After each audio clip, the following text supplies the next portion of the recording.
Hi friends, welcome to my channel. இன்றைக்கி வீடியோவில் பார்த்தீங்கன்னா ஒரு கப் அரிசி மாவு வச்சு அருமையான ஒரு ஸ்நாக்ஸ் ரெசிபி பார்க்கலாம் வாங்க. வீடியோக்கு போகிறதுக்கு முன்னாடி நம்ம சேனலை புதுசாக பார்க்குறவங்க மறக்காமல் சப்ஸ்கிரைப் பண்ணிடுங்க. கூடவே பெல் பட்டனையும் கிளிக் பண்ணிடுங்க. ஒரு கடாயில் ஒரு கப் அளவுக்கு தண்ணி எடுத்துக்கலாங்க. தண்ணி காஞ்சிட்டு இருக்கும்போதே ஒரு 1/4 டீஸ்பூன் போல் ஓமம் எடுத்துக்கலாம். ஓமத்தை கையால் இது போல் நசுக்கி சேர்த்துக்கோங்க.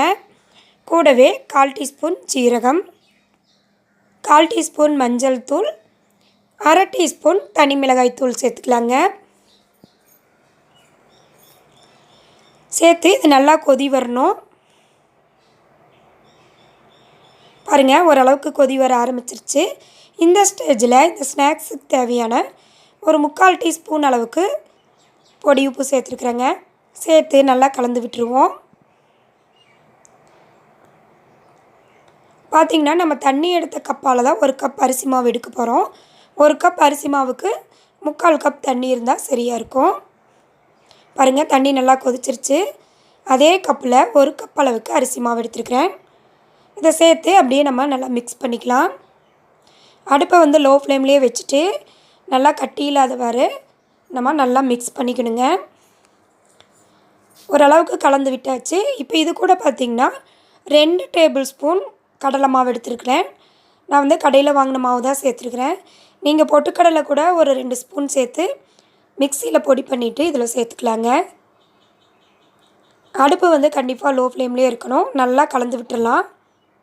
இந்த ஸ்டேஜில் அடுப்பு ஆஃப் பண்ணிவிட்டு இது கூட 2 டேபிள் ஸ்பூன் சமையல் எண்ணெய் சேர்த்துக்கலாங்க. சேர்த்துட்டு ஓரளவுக்கு சூடாக இருக்கும்போதே நல்லா பிசைஞ்சிடலாம். இது நல்லா பிசைஞ்சு மாவு சாஃப்டாக வரும். அந்தளவுக்கு நம்ம எல்லாம் ஒன்று சேர்த்து நல்லா பிசைஞ்சு விட்டுடலாங்க. ரொம்ப கெட்டி பதத்துலையும் இருக்கக்கூடாது, ரொம்ப தண்ணி பதத்துலையும் இருக்கக்கூடாது. பாருங்கள், நான் வீடியோவில் காட்டுற பதத்துக்கு நீங்கள் பிசைஞ்சு இந்த அளவுக்கு மாவு பிசைஞ்சிட்டு அதுலேருந்து கொஞ்சமாக இது போல் எடுத்து நீங்கள் ரோல் பண்ணிக்கோங்க. பாருங்கள், கொஞ்சம் மெல்லிஸாக ரோல் பண்ணிவிட்டு மாவு பார்த்திங்கன்னா இந்தளவுக்கு சாஃப்டாக இருக்கணும். அதாவது நம்ம முறுக்கு மாவு பார்த்துக்கு மாவு இருக்கணும். நம்ம இது போல் மெல்லிஸாக உருட்டிட்டு பாருங்கள், வீடியோவில் கட்டுற மாதிரி ஒரே ஒரு ரவுண்ட் பண்ணி இந்த இடத்துல லைட்டாக அமுத்தி விட்டுட்டிங்கன்னா நம்மளுக்கு அழகான ரவுண்ட் ஷேப் நம்மளுக்கு கிடச்சிரும்.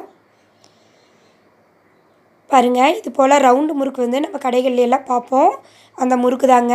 அதை நம்ம அரிசி மாவு வச்சு எப்படி சிம்பிளாக செய்கிறதா நம்ம இப்போ செஞ்சிட்ருக்கோம். பாருங்கள், இது போல் எல்லாத்தையுமே ரெடி பண்ணிக்கணும். பாருங்கள், நான் எல்லா மாவையுமே ரெடி பண்ணிட்டேன்.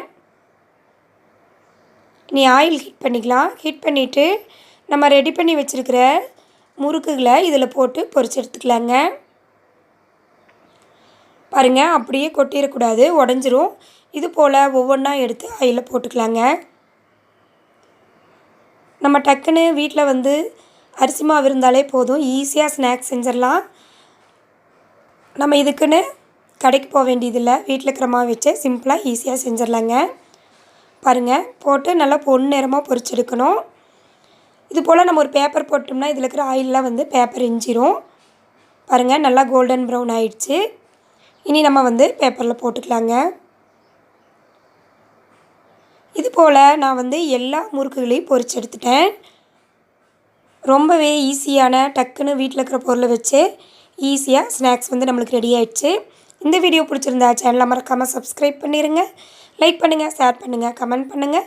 மறக்காமல் ரெசிபி எப்படி இருக்குன்னு ட்ரை பண்ணி பாருங்கள். பாருங்கள், ரொம்பவே டேஸ்ட்டாக இருந்துச்சு. முறுக்கு நல்லா உடச்சிங்கனாலே நல்லா பருவருன்னு உடையும். மறக்காமல் ட்ரை பண்ணி பாருங்கள். தேங்க்யூ ஃபார் வாட்சிங்.